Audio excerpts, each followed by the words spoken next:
Well, things are getting tense out here at the vaccination site in Bonita Springs. Deputies are trying to do their best to organize the line. They're trying to push it back and make room for even more folks to get out here and to get in that line, because we're already seeing hundreds of people gathered out here. So you hear a lot of commotion. You see a lot of people shifting. They're really struggling to figure out what the organizational flow of this is going to be so that they're able to get their place in line. I want to let you hear straight from some of the people who are out here, including Jack and Judy. So just explain to me what it has been like out here so far, what you're dealing with. Well, it started out there, everybody was kind of courteous and setting up in different lines, and then all of a sudden everybody started moving forward because of some instructions from the police officer.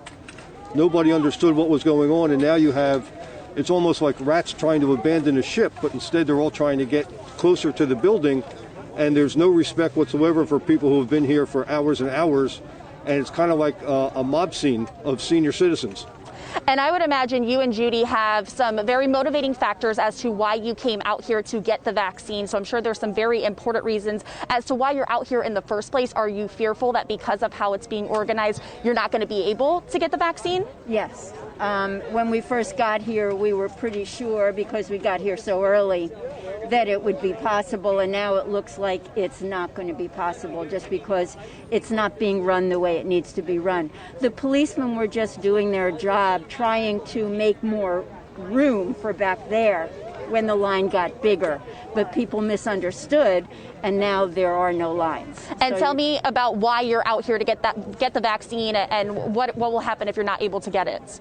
Well, at our age, there are underlying conditions that we're worried about, and we thought we would come and take matters into our own hands instead of waiting to get the call to, go to the local pharmacies or hospitals. But apparently it's not going to work out for any of these people, really. Judy, thank you so much. Hopefully you guys are able to, in fact, get the vaccine. I know they do have hundreds of doses out here. We're going to keep our eye on this, but it is getting very tense out here as deputies continue to try and make sense of how they're going to best organize this and get folks in line and ready to get those doses when it opens up at 9 o'clock. I'm reporting in Lee County, Jessica Alpern.